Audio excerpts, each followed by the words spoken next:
And welcome to the LFG Pats Pod with your hosts, Joe and Mike. Let's go! Fucking go. let's do it.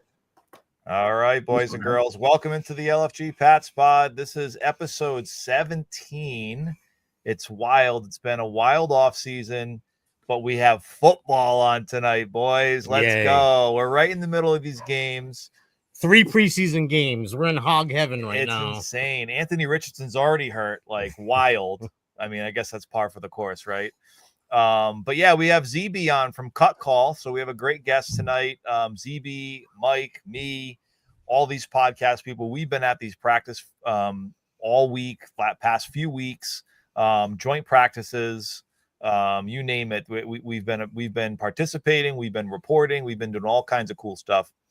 So we're going to get into basically what we've done over the past probably week, talk about joint practices, but then also talk about the matchup tomorrow.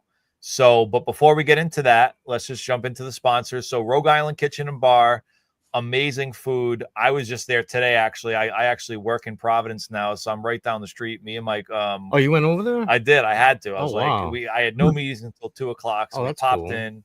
I had a chicken sandwich. It was awesome. My buddy had a Rogue burger.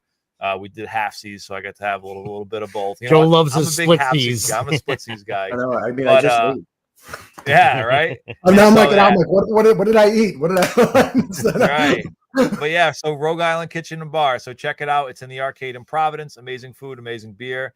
Impact Brand and Marketing. Swag is coming. We got it. I know people are still waiting for some stuff. It's coming. Don't worry. They're dragging us right now, but it's going to be okay. These guys, the merch will come. We promise. The quality is amazing. The quality is great. Indeed. So Impact Brand and Marketing, John DiDonato in Cumberland.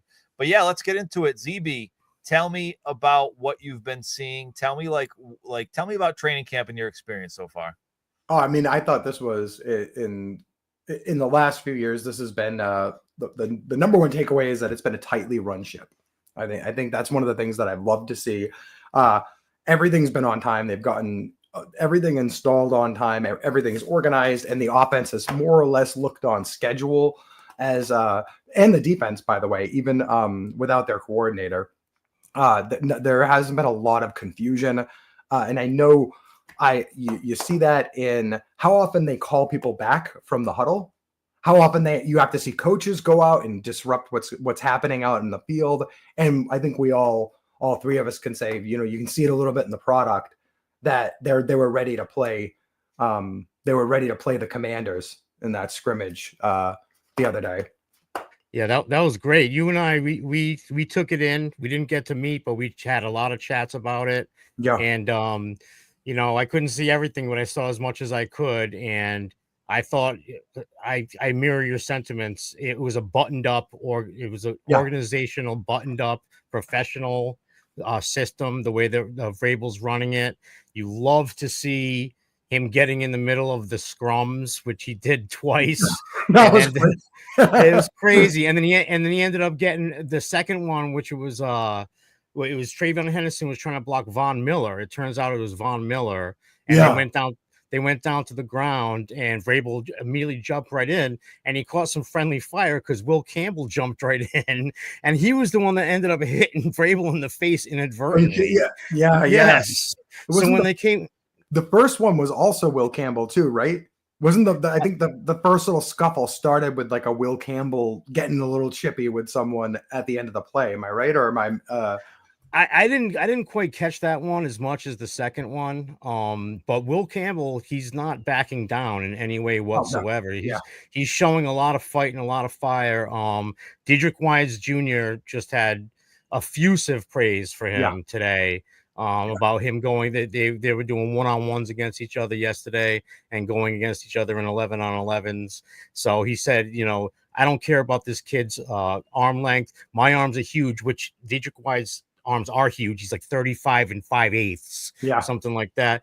He's like, so I have big arms, but this kid's handwork is so good that it was still tough for me to get around on him. I think he said it's not about the arm length, it's about the size of the heart or something like that. Yeah. Right? Yeah. He's like, it's kind of a corny line, but Yeah, it is a little. It was a little schmaltzy, but he Yeah. pointed out the hand usage, which is one of the things that came up again and again on tape with Will Campbell, and his technique, and his the way that he works, and he has his hand usage for a guy his age is way above what you'd want to see. And I'm glad. I was glad to hear Dietrich Wise say something about it. You know what I mean? It's specifically the collar clamp. If you guys haven't gotten a chance to see that, Will talks about it a couple of times and it shows up on his tape. That is something you don't see everyone do, where he kind of fits his hand underneath someone's pads and kind of pushes them off, kind of get him like hooked in there without being a hold. It's pretty great stuff. Yeah, he once he gets his inner hands inside of your chest plate, if he can get a grip on you, you're all done. If he can hold you on the inside, it's just a matter of he's gonna knock the guy's hands away and then get his grip on the inside, and then he'll be good to go. He's got torquey arms. Like, I don't know really how else you describe it, but he's very torquey.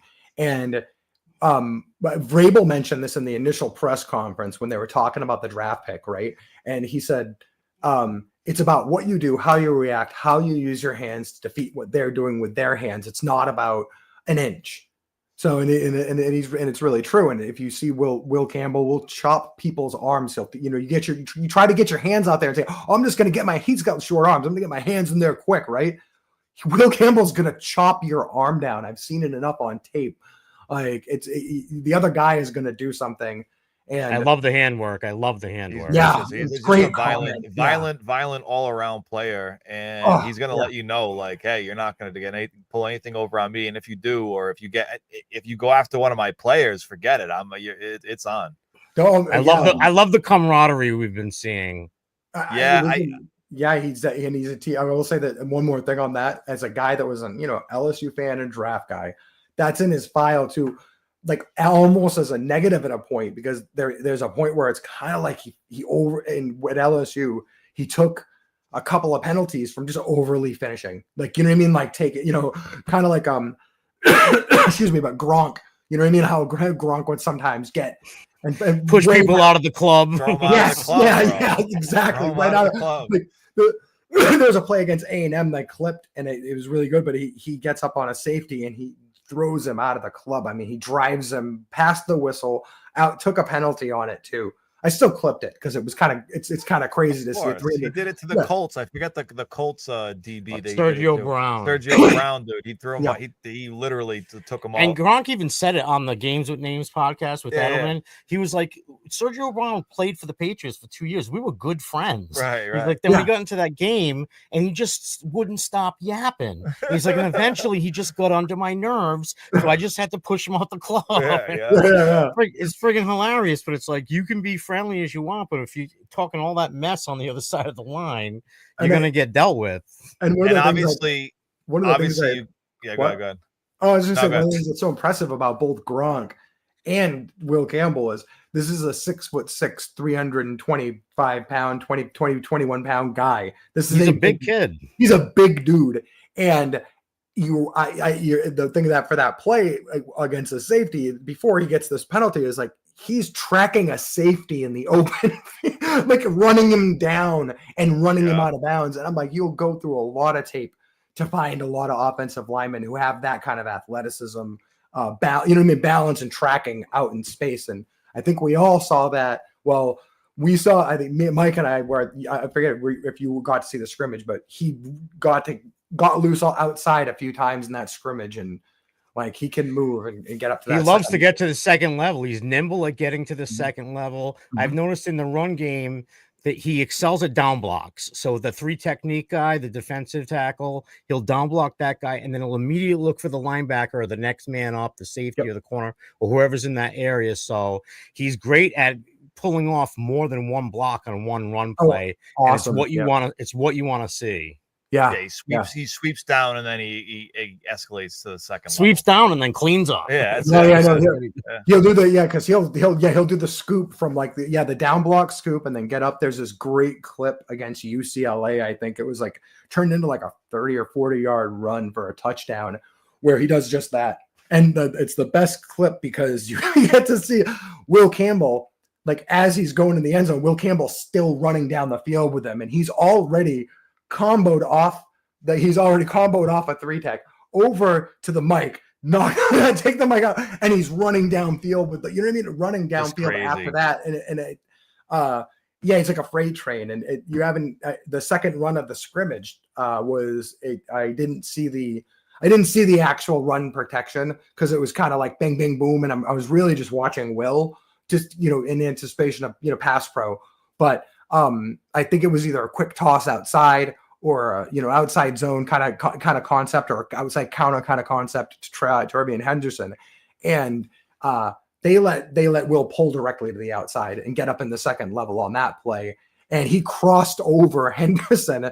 It's in their little promo video, and you can just see him like Henderson's like rolling, and he crosses over him with such speed and just takes out a DB. And you're just like, you're like, yeah. This is why you draft this kid. So this begs the question about the left side of the line, because now by all accounts we have Jared Wilson's. I was gonna say starting at the left guard now, and now you're looking at two rookies that are incredible pull and move linemen. So if Will Campbell do the down block, Jared Wilson do the pull, they might see some outside zones on that left hand side. I was just about to say we're just talking about Will Campbell getting downfield, and Jared Wilson was literally like, that was his thing, right? I mean, he was a Raz freak, and he is literally the guy at center what would get to second and third level blocks from center, because he runs like a 4.8 something 40. Yeah, he's like a freak. But now he's doing it at guard. Yeah, but now he's doing it at guard. They're both I'd say Will is a complete run blocker. He'll block anything. There's nothing. I mean, I've got him clipped running all the blocks. Jared Wilson probably needs to so in terms of his gap blocking and down blocking, and drive blocking. He probably could, as he grows older, he's probably could stand to gain a little more sand in his pants and develop that. His movement blocking get him blocking against the grain, get him blocking in space. And that's, you see what a premium athlete he is. What a premium athlete this kid is. 9.95 something Raz. Stupid high, 98 percentile Raz score. Oh, so yeah, I buy it.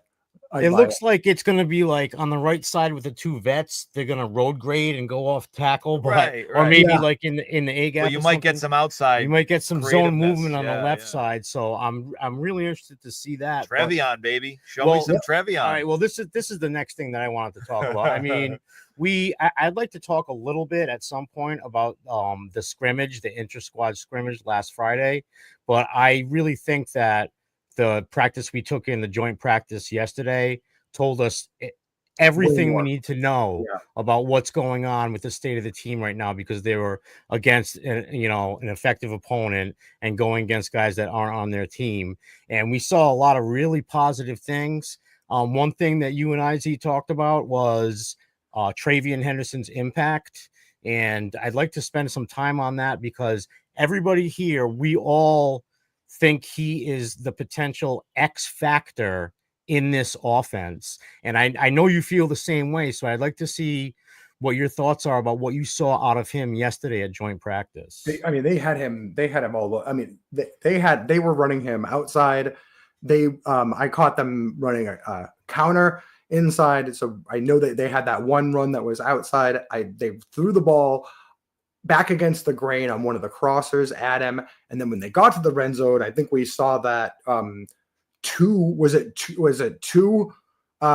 wheels? Was it two wheels? One was a wheel and one was a straight up fade, I forget, for touchdowns.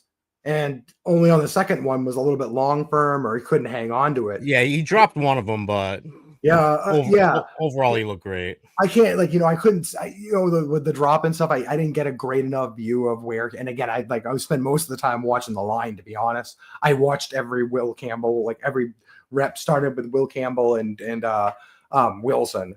But it doesn't matter. The point is how many plays were they down in the red zone, and how many times did they target Trevian Henderson? Yes. So he's a constant part of the offense. He's going to be an immediate impact player. I guess everyone goes nuts, and you say this one practice this week Kyle Williams had a 40-yard catch, and then one practice this other week. Who I forget who had the other big long catch. Yeah, but Henderson pops in every practice. Every day. Every day. Every day. I was like, guys, I stopped it at the mouth and I was like, wait, on Thursday, they lined him up at wide receiver and he did a stutter go and took a stutter go. I was like, the day before that. Yeah, I know. I was like, there was a wheel route the day before that. It was a screen that he took like the day before that. Like, yeah, I mean, what are they drafted? Jameer Gibbs at 38 overall. That's what we did, folks. Yeah, but this kid can block way better than Jameer Gibbs. I know that. I'm just saying the people don't realize the level of talent that this kid has. I posted this on X. You know, it's the same athletic profile, same height, weight as Jameer Gibbs, but we got him in the 38th overall. Yeah. And we were talking about it yesterday.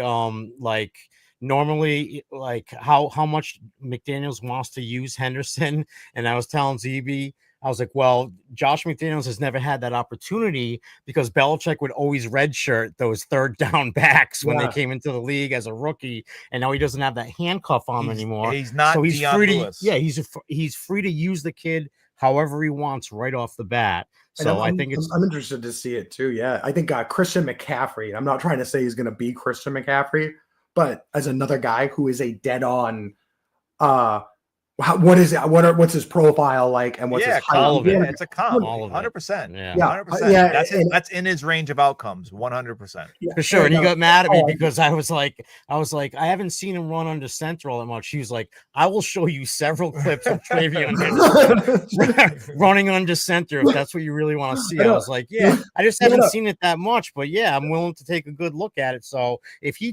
says the guy can run under center, I'm taking his word for it. You know? Yeah, no, he can run. Yeah, he can run under center. He did it. I know I've got him running counter under center, which is nice too because they haven't run a counter as much. But I think it's going to have to be a feature with a back like him and with Drake May. Yeah.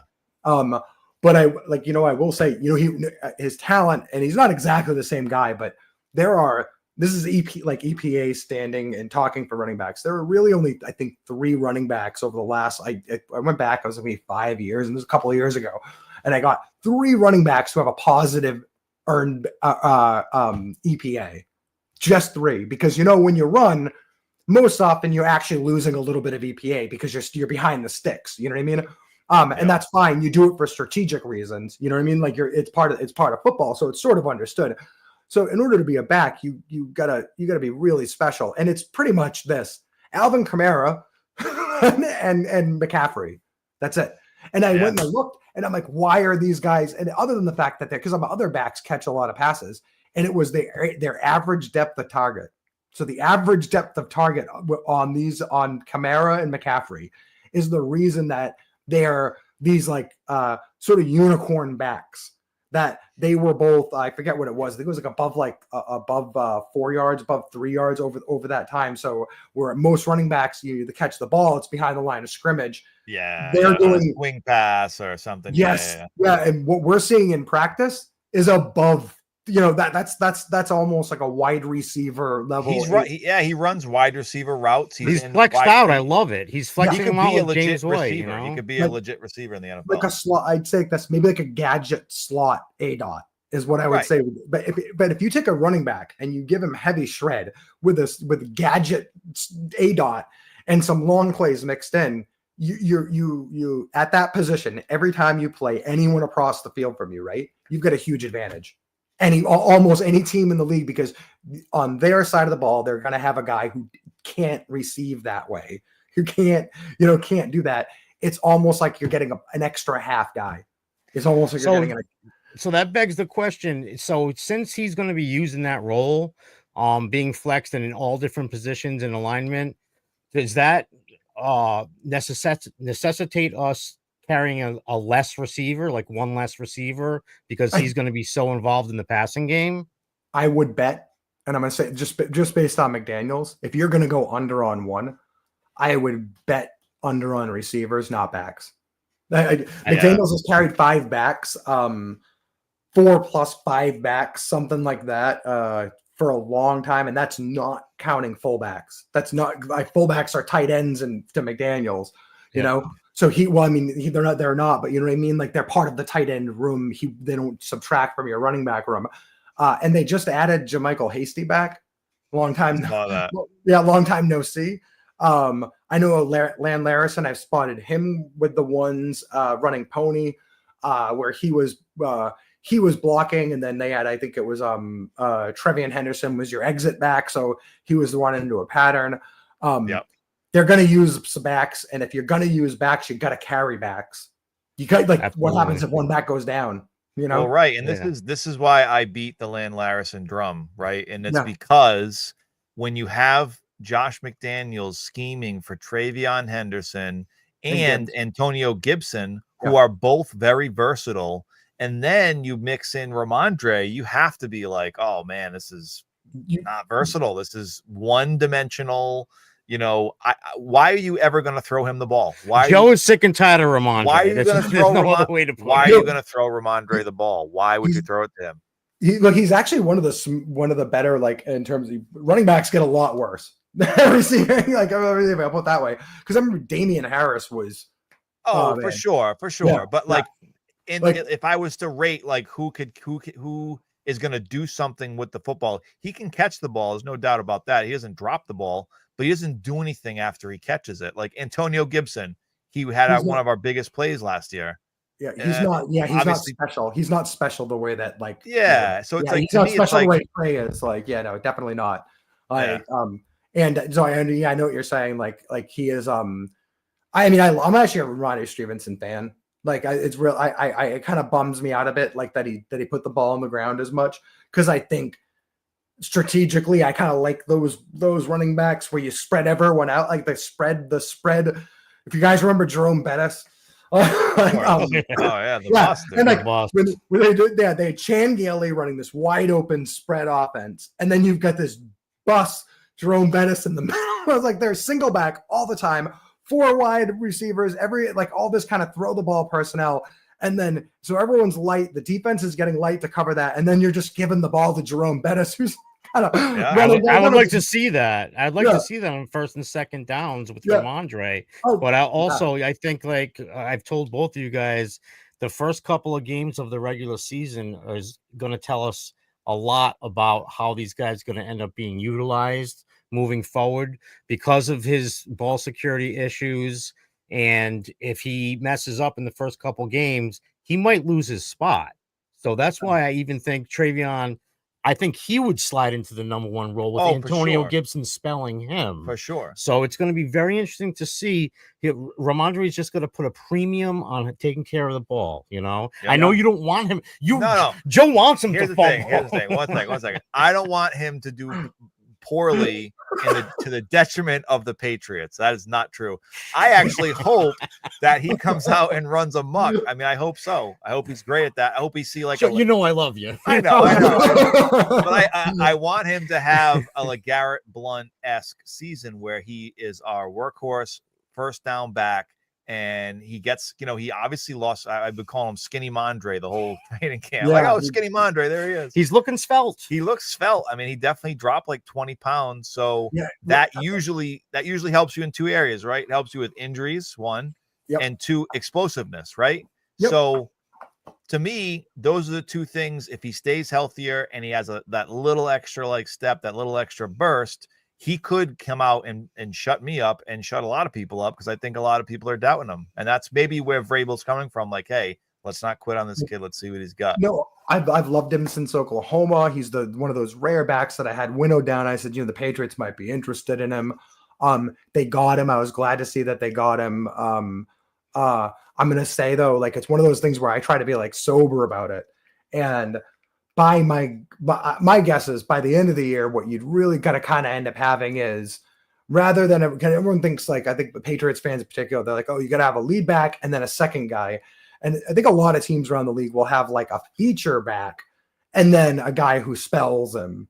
And you're not really worried about personnel. Like you're not worried about like what kind of running you're doing. You're just trying to get your best guy. And I think that might be where they just judging by how Henderson started pulling ahead of him in first team reps this week, and how frequently involved he is as a runner and a receiver, that you look at the team I mean, even on one of the touchdowns, I can't say this enough. I posted a touchdown throw to Kyle Williams, and it was a great route by Kyle Williams, great off the line.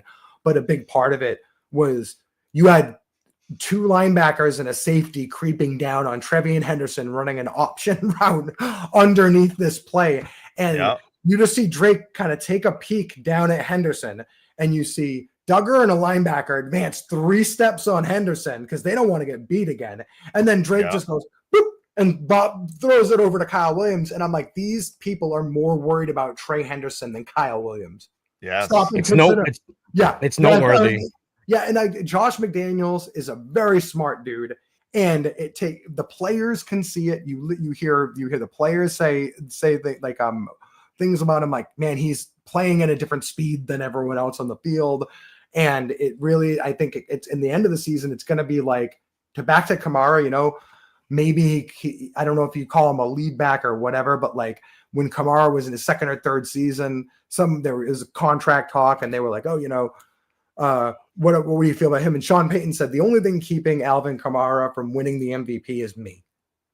That's it. Right. Yeah. Like he's at every season he's in here. Like, and I think it was his 2nd season, first, 2nd, 3rd, something like that. And he's the only thing keeping him from getting the MVP is me. Because if I gave him unlimited touches, he would just keep producing. And he was a guy that was like 900, 700, 800, 800 every single season. And the only thing, and I'm going to watch a lot of Saints football on my day, and they would take him off to not run him down.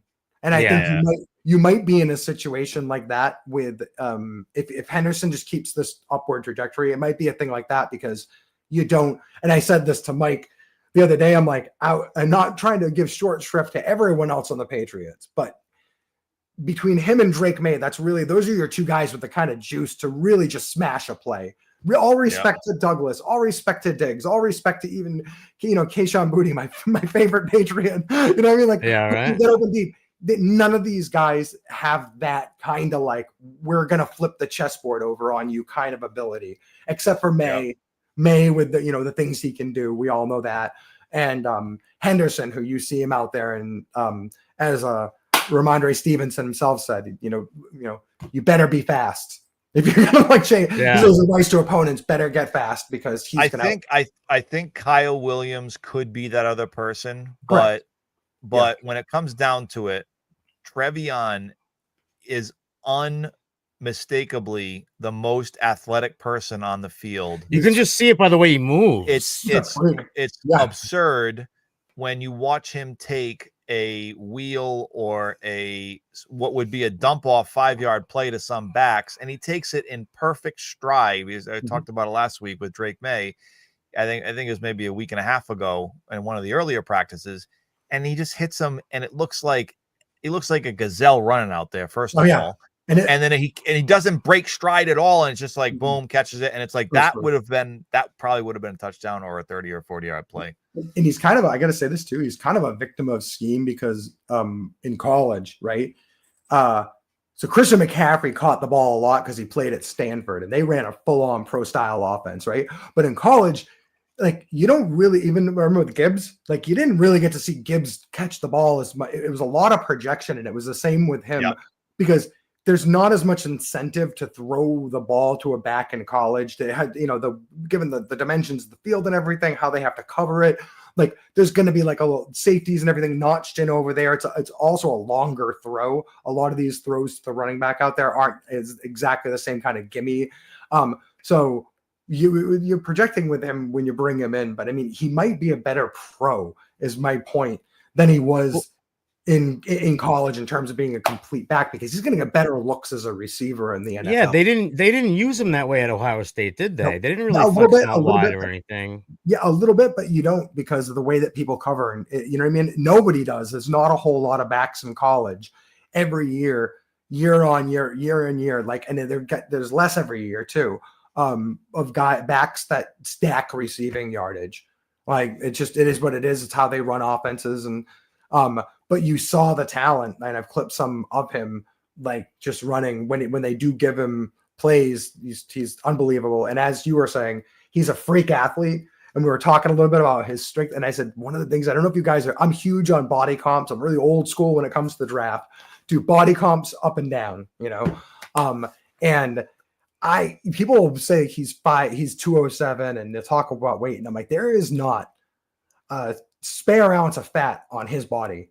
No. He is a rocked up 205, 207, whatever that is. He's ripped. He's ripped. He is. I mean, he is cut. He is chiseled. So I don't really worry too much about the way, his overall. So you think he can take the wear and tear in between the tackles? I mean, I'll put it this way. I wouldn't compare him to a big, I wouldn't say oh, well, I'm just going to run him out there like Derrick Henry. But I think he'd be fine, as in he's a full service back. He can run between the tackles. I've seen it at Ohio State enough. So I know that he's not going to no one's going to knock him over. He's not going to, No one's going to knock him over. He's not a kind of guy. He's not slight either. He's not like a Chris Johnson where he's slight and he's strong. He's got good contact. Yeah, he's strong. Yeah, he's strong. Yeah. I've seen this kid just vault linebackers and then stiff arm the next guy in line. He's strong. And that's really my point. As far as how much you want to use him, Ohio State answered that question for us. He set the record as a freshman, and then the next year wasn't quite the same. And we've all seen that before in the NFL too. Where a guy goes off and then you'll see a running back get a ton of touches, and the next year they're not done, but they're dragging a little bit the next year. And so they found their sweet spot. I think his last year there, where they got him his touches. You know what I mean? They got him his touches, but they did it in a way that kept him fresh. And I think maybe that's the way you ultimately go, because I love Ramondre. I really love Ramondre Stevenson, love her, but you'd have to explain to me why he's out there. You know what I mean? At some points when you guys have seen it in practice too, it's what are you losing when you take this kid off the field? He's just more dynamic. There's no other way to put it, And he's not James White. People will compare him, and I he's more than James White. Yeah, and that's why they on two levels. I want to say, I do want to give James White his credit. We have no clue if this kid will ever be as organized, disciplined, clutch as James White was, but he's a better talent. Yeah, it's you want to give James White his flowers. Yeah, but you also have to say Trevion's a totally different animal. He's bigger and he's more physical. Totally different animal. People say, "Oh, Shane Vereen, Deion Lewis." It's hold on. No, let's back this all. He's up. more than just that. Yeah, this guy could be like Marshall Falk. This is where he could be. A guy one guy you brought up, I think the last time we were on, or maybe the last time we were chatting, was Reggie Bush. Would be exactly. We were talking because of injuries, by the way. His career never exactly went the way it was until later. Yep. But Reggie Bush was a similar kind of talent where you're why would you take this? You take this. Well, he answered it for you. You take him off the field so he doesn't fall apart.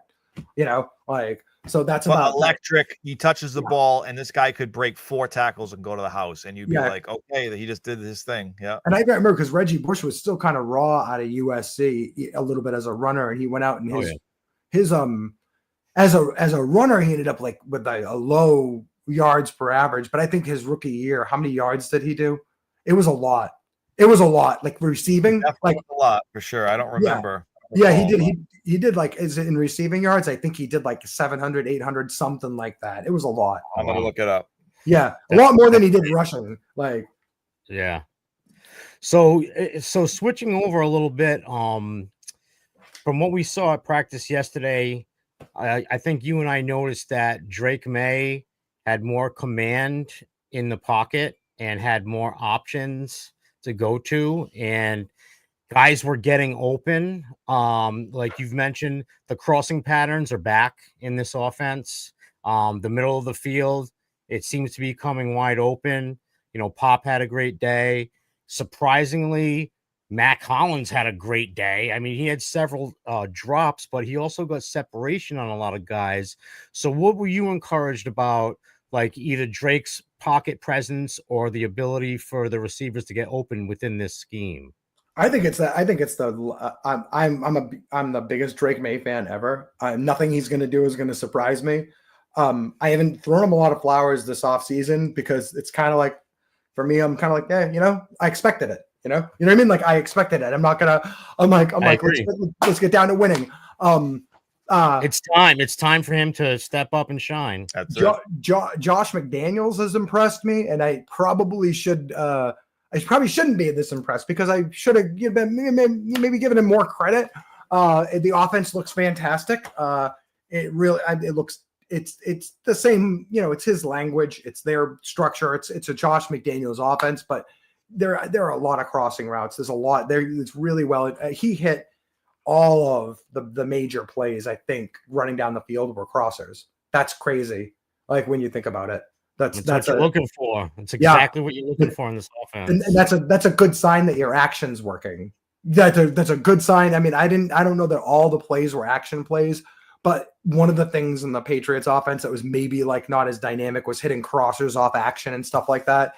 And that's what last happened. year, especially with AVP, it was like non-existent. You wouldn't even be like, okay, this is a perfect play action down. Where's the play action with the crossers? Like that's literally Madden. Madden just came out today. Madden 101, play action, crossers, bootleg. Oh, Madden came out today? Yeah, well I can't wait to light you up, Joe. Oh, dude, I'm gonna light Joe up. I want tickets to this game. I want to see his brothers go down. It was like they had, and then like Josh McDaniels last season here, there was less of it. Certainly, it showed up. There was a little bit like less of it than what you're seeing now on tape of just the kind of getting people moving east and west kind of action. And I think I can't wait. What I want to see is the tape starts rolling in is exactly what they're get a better idea, okay, of exactly what they're doing with their run protections and how they're integrated. Because right now it looks like they are running at the edges, they're running outside, they're getting defenses off the spot that way a little bit more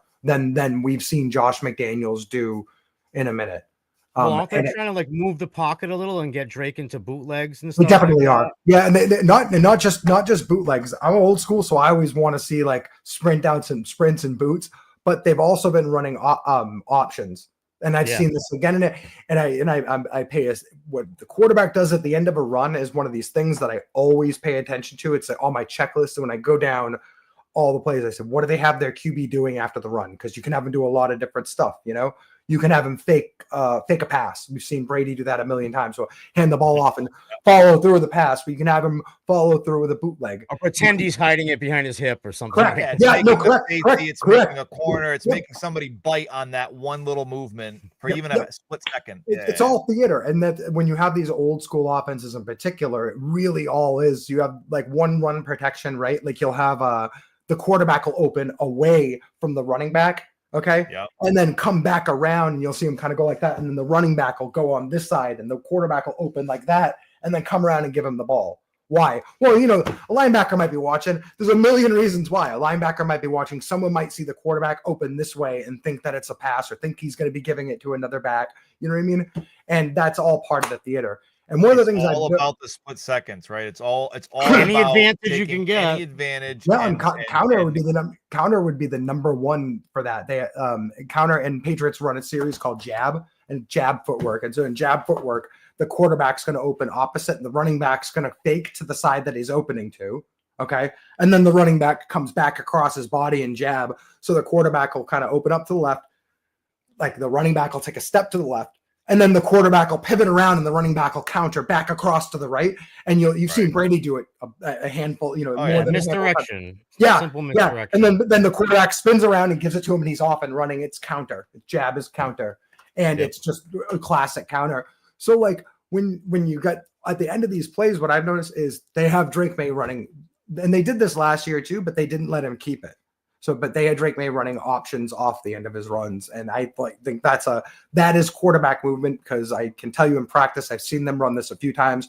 Well, the Patriots language is called flash. So they'll have someone flash across the formation, and it really is just means your tight end is coming across against the flow of the back. Okay. So, and they'll have the tight end flash across, and then Drake will give or not on a read. And then he's off moving. And what do you think this tight end's doing? Well, he's not sifting. He's not blocking. He's running in front of Drake May, because that gives Drake May a little second option. So it's almost like I can run it. I can give it. I can keep it. And you're going to throw it. But in old school, like triple option, it'd be pitch. I can pitch. Yeah. I can, you know what I mean? Like the old school, like it's a modern triple option kind of a play. And Josh is doing it. So absolutely. So it's a thing where, like we've mentioned, statistically, is it riskier to throw into a tight window or for Drake May to take off? I feel like when defenses are playing man against him, he's going to have many opportunities to get down the field. And you also feel that that's an effective approach. The kid can run. Do you have any trepidation about him either not running or falling right, or possibly getting hurt? He had some concussion issues last year. Do you think that he can do something to work on that, or what do you think he's going to do with his running thing? He's going to have to learn, or he's not going to learn. It is what it is. You know, like I watched every game of his in college, and I've put up clips of, if you go on my timeline on Twitter and you look, I've got at least a couple in there of just with the sole purpose of showing people and demonstrating what, like the abuse he'll give himself. One in particular, I think it was against, I forget if it was against UConn. I'm trying to remember exactly what it was against, and the hit that he just willingly takes the ball right through the heart of a string of linebackers, just gets blasted. You can literally see it's like he's probably concussed on the play, gets right back up. You know what I mean? So he's going to have to learn or not. That's all I can say. Like, I don't really know. I can't speak for him. I don't, you know what I mean? I can't speak for him. I can't be worried about it either. I think, you know, I don't, as far as dangerous it is. Well, I mean, the worst concussion he had last year, he slid. Yeah, you're right. You got hit in the back of the head. He was already hit in the back of the head. Like, what are you going to do? So what are you going to do? I know that he did do the right thing on that play too. You're right. But I think you'd be doing a disservice, like you were just talking about. You know, I'm in my head, I'm thinking, all right, you got the weak side, and maybe you got Trevion, and you do a little play action to him. He goes out left. You go to the strong side with, you know, like you said, like a sprint air option where you have, you know, Drake May sprinting to the sideline with Hunter Henry dragging across and Diggs doing it, or Kyle Williams or whoever doing a deep post or something, right? And you got multiple options. And it's like, if you don't have a guy spying him or dedicated to Drake May rushing to that, trying to beat him to the point, he's gonna walk for 5-6 yards within a blink of an eye.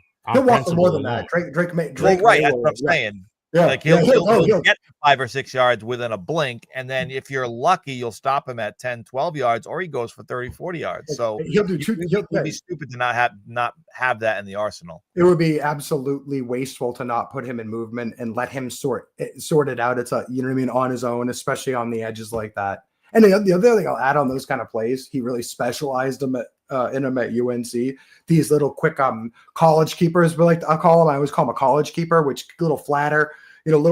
There's usually a quick running back out in front of you, and it's kind of got something attached to it. Is he will also take that slide. He'll take that tight end, that fullback that you send out in front of him, and he'll take it every time. He's not like he kind of got this weird rap as like, oh, he's a big game hunter. And I'm like, no, he has no problem flipping the ball over and over. There's some games where I go and I'd be like, you know, you probably could have run that for more. He has no problem taking the easy money and giving it to a tight end and saying, here you go. He's just doing his math, you know. Hunter Henry, Austin Hooper, whoever it is that's out there, just give it to him right away and let someone's him right, If your tight end's got 12 yards of grass in front of him, he's gonna just flip it to his tight end and say, go. So I love the way he improvises too. He'll get funny angles, like Mahomes angles, to try to get it out to the guys when he's not like completely squared up and stuff. His ability to do that and improvise his throws on the fly has been incredibly impressive. Yep, I caught one at practice, and I didn't publish it, but I caught one at practice. And it's the craziest throw that he manages to make. Like it's like there's a defender coming up over at him, and he's outside the pocket, and he kind of like flips his arm underneath the defender, flips it up, and catches Diggs. Then they only get like 6 or 7 yards, but I mean, but still, I got it in 120 frames per second and ran it in slow mo and just watched it myself. It's not the best capture, it's not the best outcome. But the throw was just, I'm like, how the hell did he do this? Like, how the hell did he do? His awareness is incredibly encouraging. All right, so we've talked for 44 minutes about the offense, which I love. I'm an offensive guy. But let's talk about the defense. I mean, we saw some really cool stuff at this joint practice, also in the blue and white. You had guys like Jabril Peppers stepping up, sitting right next to Spillane. My big nickel prediction. The big nickel prediction. Mike called this out. He said, look, this safety group is going to be very interesting because there's a lot of versatility. We're going to carry a lot of safeties. And he's right. I mean, we got Jalen Hawkins in the back, Craig Woodson. Duggar actually you said he had a good joint practice yesterday. Let's talk about this defense. I mean, I wasn't there myself, but I saw a lot of highlights, a lot of, I don't know if it was Mike Reese talking about Barmore had a great day. Barmore, yeah. Harold Landry had several pressures. Alex Austin was a stud. Yeah. Alex Austin would be my takeaway. Like that so granted, they're missing their top wide receiver. So right. But and there was someone said Jaden Daniels outplayed Drake May, and I did not know what game they were watching because Jaden Daniels. I saw that on Twitter too. Yeah, yeah. I was like, did we watch the same goal line? I didn't see that. Yeah, no, at all. And Austin, as you mentioned, was a huge part of that. Like they just they looked legitimate, like on defense in a way that there wasn't a lot of Jaden Daniels getting outside the pocket and stuff like that. I will give you one caveat though. With a team like Jaden, a team that the way that they run Washington, the way that Cliff Kingsbury runs that offense, you can't run that offense in a scrimmage the way that it's gonna run in a. It's full or nothing. I agree. Correct. Yeah. So they're not gonna run. And we started the podcast talking about this. We were talking about it in the break room. I said they're not gonna run their quarterback in a scrimmage. They're not going to run him until the bullets are live, and that's how that offense works. So, it's like you need to run Jaden Daniels to make the offense work because that's what loosens up the everything else. Yes, it loosens everything. We can't take the W. We can't just say, "Oh, it was a W." It's like, well, kind of. I will take the W. They looked good, man. Come on, come on. Look. Well, you know what I mean.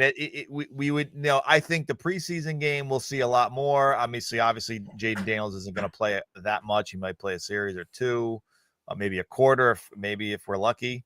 But other than that, we're going to see a lot of rookies, a lot of second, third string guys. That's why I love this. I love to see the depth and see who has a chance to make the depth on the roster.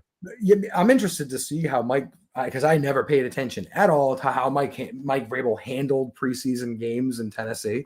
And neither did I. No, same. Yeah, and I don't think they even had a 3-game preseason when he was coaching. It was probably 4. Yeah, it was 4. Yeah, up until a few years ago, right? So. Like, I'm interested to see what he does because Mayo, for everything that I saw, did exactly what Belichick did. Like, it was almost exactly how Belichick. But just worse. Yeah. It was a crude facsimile thereof. But, like, I want to see how he handles repping game 1, game 2, game 3. Because you think, like, this week, Belichick, I would say what? For Belichick, we'd say a week for the starters. This week, we get 1 or 2 sets for the starters. Then they're out. And then next week, you'd get dress rehearsal. You get like a half for the starters, maybe. Yeah, like a half for the starters, and then week 3 it's only for bubble. So we'll see. I'd like to see what they do. That's usually typically that's usually how it goes. But Vrabel said yesterday, and who knows how true this is. He's like everybody that's healthy is going to play. I don't know how long they're going to play, but everybody's healthy. Mike Vrabel's coach speak index is, I believe, above 70%. I swear it's a stat. People track that. People track everything nowadays, but coach speak 70% accurate. Accurate, to what he says. He's a 70%. I'll take that. They literally track it all, and they'll say like, "Oh, this guy's 30%." He's I'd like to see the first team tomorrow. I would love at least for a drive or two. Give me like 2 or 3 drives, and I think we're gonna see. Yeah, we're gonna drive. Yeah. But like we have a lot to watch. This draft class is. We love it. We're high on this draft I want to see Braden Swinson. I want to see Farmer.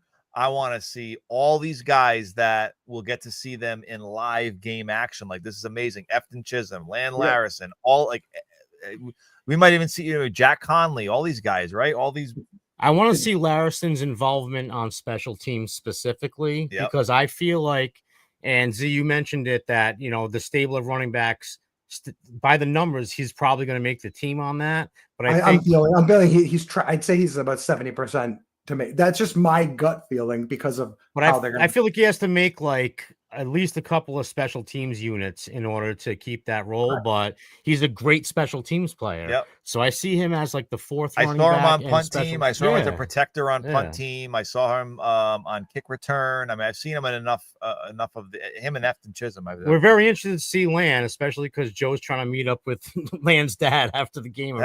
Or before the game or something like that. So we're hoping for a big day from him. I would love to, and I think on the defense too. I think that's one of those things because you were talking about the defense a minute ago, and one thing that I will point out is all of the young guys on defense. Only one of them has actually played any meaningful snaps with the starters.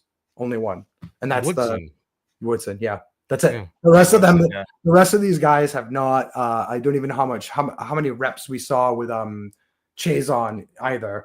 I forget if they got him a lot of good reps. Clavon Chason has been having a good training camp. I know that he was out yesterday though. Yeah, he's super talented, but he is what he is. He's fancy Uche. He's fancy. True. Yeah, he's fancy Uche. He's like I would have made a big deal about him beating Will Campbell, and I'm like, well, if your sub rusher can't beat like your tackle in a sparring match every now and again, like he doesn't belong in the NFL. Like you're not even, you know what I mean? Like this isn't even a real block. You're just sparring. How hard is it for you to not get around some? You know what I mean? Like it really is what it is. Like you're not in a blocking scheme. It's so tilted to the defensive guy. There's no point in carrying Chazon if he can't beat Will Campbell once or twice in a one-on-one. Exactly. For sure, but that's a byproduct of Will Campbell learning his reps every single day because there was one practice when Chazon had like 3 sacks. And 2 of them were against Campbell on inside moves because they're saying, Will Campbell oversets due to his lack of arm length. Yeah. So he gets beat inside. But he hasn't gotten beat inside ever since that day. I will say this: there was a guy on talking about that, and I'm trying to remember what I was watching. And he said the obvious thing is everyone struggles inside. Like almost all the, you know what I mean? When people say that, and I do the draft a lot, and people go, so-and-so struggles with it. And I'm like, well, that's the number one place every tackle. Because when you're doing your vertical set, that's what you're doing is you're trying to like lose depth as quickly as you possibly can because they're set up way outside of you. So you're trying to get that angle. It's like, I was at that practice and Chazon got 1 sack and 11 on 11s. So there are people floating around the double, the 2, 3 sacks. But I always want to correct this because they'll say if a guy gets beaten 1v1s, they'll call it a sack. I'm always like, and it's a little pet peeve of mine because it gets moved around and all of a sudden it's like so and so gave up 5 sacks. And I'm like, well, no, there's no quarterback. It's a 1v1. Yeah. Yeah, you have no idea if that would manifest in an actual game or anything. It's not, and there's no, and we've all seen football, so we know this. There's no guard next to you. Exactly. There's no running back there. There's nothing like. There's no duo. There's no combo. There's no support. Yes, it's also about the space too. Like how sometimes even if you're playing man, right? Sometimes the guard is so close you don't have that inside angle. So it is what it is what it is. It's kind of like when. Every year since Gonzo's been here, he gets beaten one-on-ones, and everyone says, "Is he really any good?" And I'm like, "Shut up!" I'm like, "Shut up!" I'm like, "Shut up!" I'm like, I just want to say, I'm like, "What? You have no idea what they're practicing in one-on-ones, and the coverages that Gonzo's getting in one-on-ones are not like the wide receiver can't juke and duke his way up and down the field going in and out because there's a safety up here. There's a linebacker. It's not indicative of 11 on 11. And by the way, he's already sacked after 3 seconds. Anyway, yes, and it's the same way. As I said after that day, I'm like, Chazon should beat him in one-on-one sometimes. Otherwise, he should not be on your roster because they're just 2 guys, and he just has to get around him. And I'm like, and he's a rookie, and Chazon is a super premium athlete. He really still is. In the one-on-one in the game, he gave up pressure, and I probably would have given him a sack on the first 4 of that thing. And yeah, he'll took some lumps like that, but all told, he's been pretty damn good. He was good the other day too. So I got him for I got him for one pressure at the scrimmage. One pressure. We kind of got he kind of got bull rush, like walked up. It wasn't a sack, but I would have called it a pressure.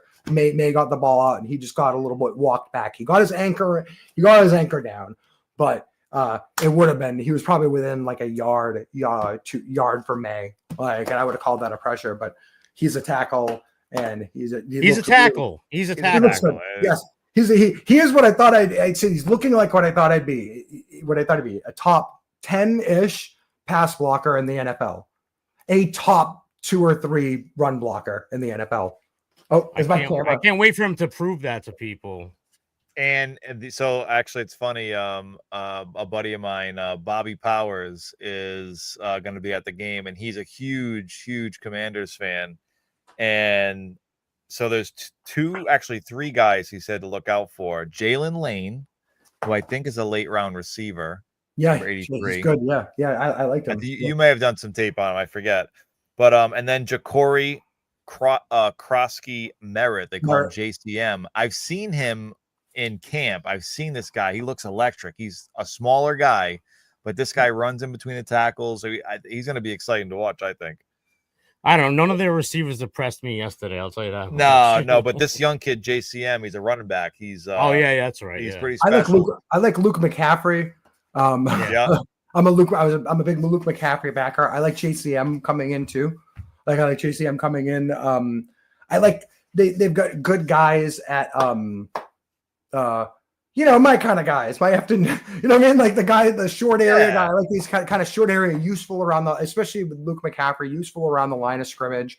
I think they've got decent talent. You just don't lose. Terry McLaurin is he's one of like the 5. Pay him money. Yeah, it's a big deal. Money. Yeah, pay you. I mean, everyone wants to. People talk stats on him, and they'll say, "Oh, he's this or he's a glorified that," and I'm like, Terry McLaurin lines up outside at X and eats every time. So there's not too many. No matter who's throwing the ball, no matter who's covering him. No matter who's covering him. Name these names. These quarterbacks have been thrown to him, and he's getting 1,000 yards every single season. But is he worth 3 over 90 though? Is that thing? You have to pay him. You got Jaden Daniels. You because were you're going to find NFC championship last year. You have to pay him. They do not want to find out what Vrabel found out in Tennessee. That like a wide receiver that's legitimate, that legitimately. You're talking about AJ Brown? Yeah, that can legitimately. Yeah, but I'm just saying, you take a wide receiver off. It's the only thing worse than that is taking that guy off your team. Is taking in terms of what it's going to do to your wins. Is taking your quarterback. That's the only thing worse. My buddy's an Eagles fan, and he sent me this. It was like a parody video, and it was like one guy playing an Eagles fan, the other guy playing a Titans fan, and he's like, "So we're gonna drop Treylon Burks," and the Eagles fans going, "Well, he broke his collarbone. He's out." Oh, I know. I'm just saying because they ended up trading AJ Brown. They got a pick, and that ended up being Treylon Burks. And then the Eagles fan at the end's like, "We're gonna pick up Treylon Burks." Starts crying. That was not Vrabel's decision, by the way. Well, that was the front office. I got you, but it was funny regardless. All right, guys. I always say I'm like Vrabel. I'm like Vrabel. There was with these kind of like trades and stuff like that. It's probably more like you're at loggerheads in negotiations with the guy. So it's rather than sitting there saying, "Oh, it's the front office or it's the coach." It's really you're probably like at loggerheads with the player. There's probably a number that you've got that you can hit. You know what I mean? And after that, it's at the point where he gets traded. It's probably like, hey, have him talk to other teams. You know what I mean? Have him talk to other teams and try and get stuff out there. Because I don't like, I would say this. Not a lot of coaches. If you ever coach like Vrabel or really anyone, they say, don't trade this player, work it out. They would have done it. Right. You know what I mean? Sure. Like they would have done, they were like, if Mike Vrabel had said, do not get rid of him. Like you don't get rid of AJ Brown would have stayed. Mike Vrabel's just a pragmatic dude too. There's probably just a limit, given what he wanted and what they had. That makes sense. Yeah. Either way for that, I think they'd be crazy to get rid of McLaurin, and not having McLaurin there is substantially changes the way that you would defend that offense. Huge piece Yes. of their puzzle. I mean, you got Debo, which is nice. Debo's a good addition. You have no clue what he's going to do over there. But James McLaurin lifting. I mean, literally third in Terry McLaurin. I mean, that guy is just like, he comes up with plays that no one else can in that offense. You got Zach Ertz, who catches the ball and goes straight down to the ground.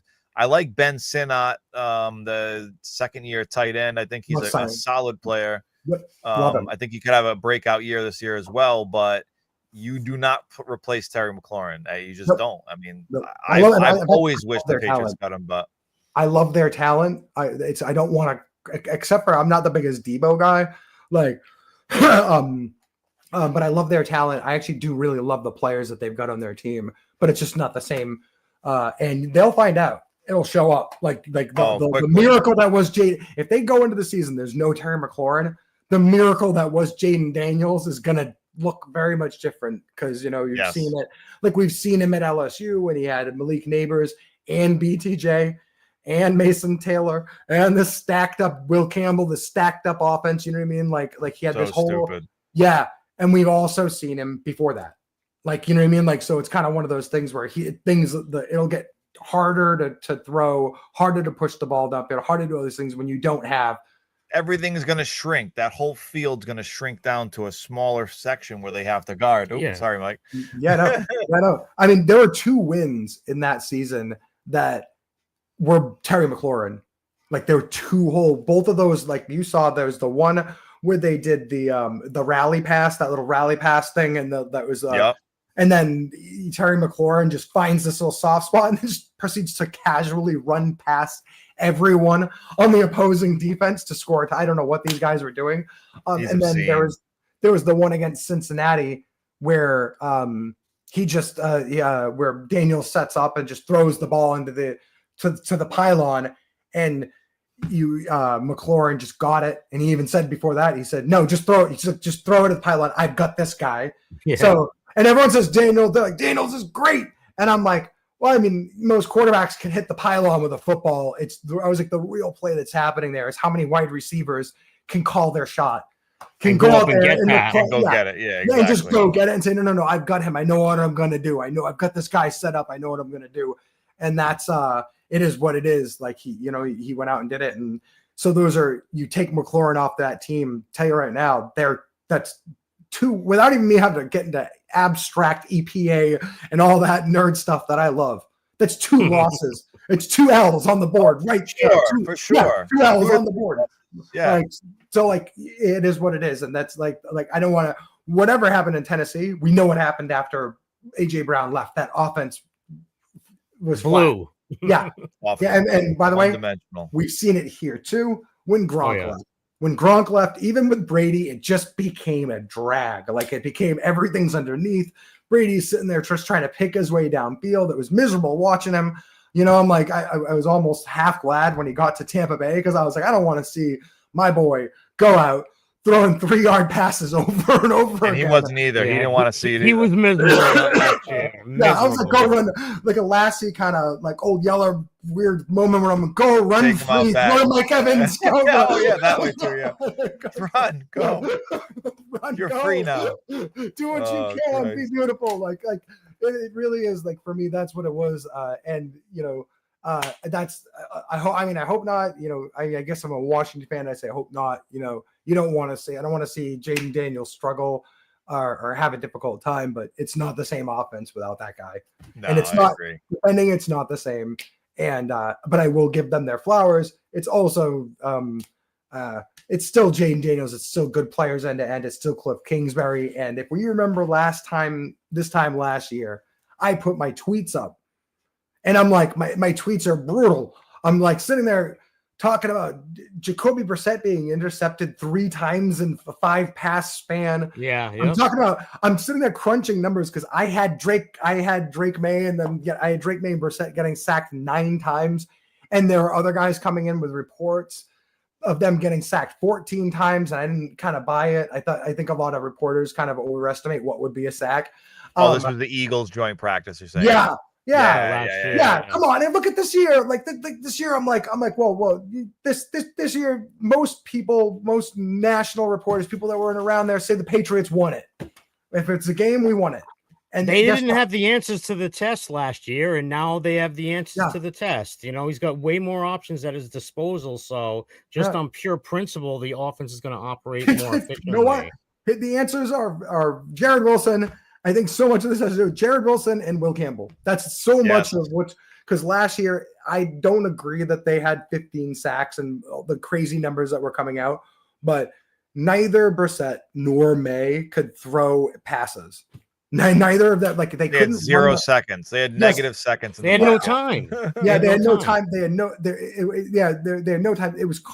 It's not they were getting sacked every play, but it was enough that everything was constantly disrupted by pressure. You saw it all season long.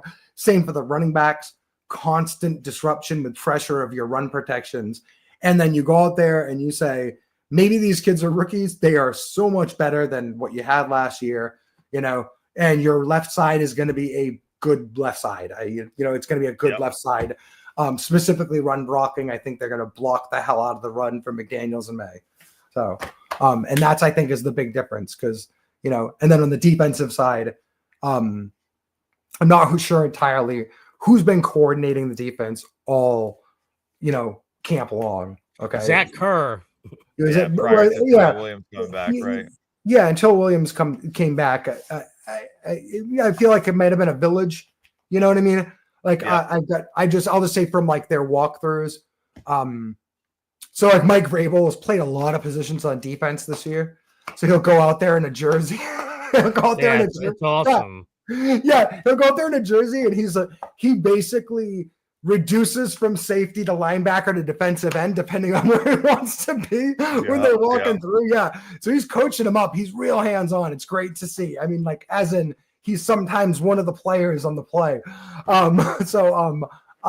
There's a village kind of coaching them for a minute there, but they were, compared to last year, again, way organized. Light years ahead. And not for nothing. If I remember I forget exactly how far the Eagles went, but you're talking about 2 championship game runner-up NFC in a row, right? Yeah, that's wild. Yeah, good point. Yeah, so it's almost mirrored. It's almost mirrored that you see these two teams come in now. I think the Eagles are a little bit better than the Commanders are. For sure. Yeah, a little bit. Yeah, especially on the defensive line. Dietrich Wise isn't winning any Lawrence Taylor awards. Yeah, there's no Jalen Carter or long in the the interior is really where it is, by the way. That really, because the Eagles weren't really about their edges.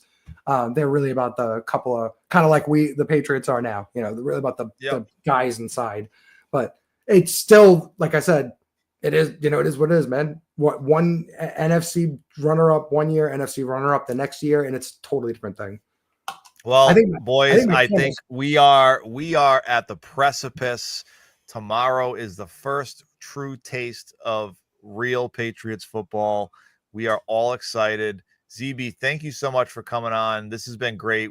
Mike and I are like, we love your analysis. We love how pumped up you get and jazzed up you get. You always bring good stuff. You always bring the fire, like, everything about football, all the formations. I mean, everything you talk is like, speaks right to our interests and beliefs. Our interests and beliefs. Exactly. Thanks, Mike.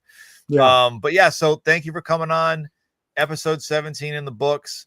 We're gonna be at the game tomorrow. We got a fantasy draft tomorrow to start the day, and then we're gonna be at the Patriots game, and then we might be going out after. Who knows? We'll see. It's gonna be a day. We will keep everybody updated. Hell yeah. Thank you, As ZeeBee. usual. All right, guys. All right, thanks, man. Let's go. LFG, baby. LFG.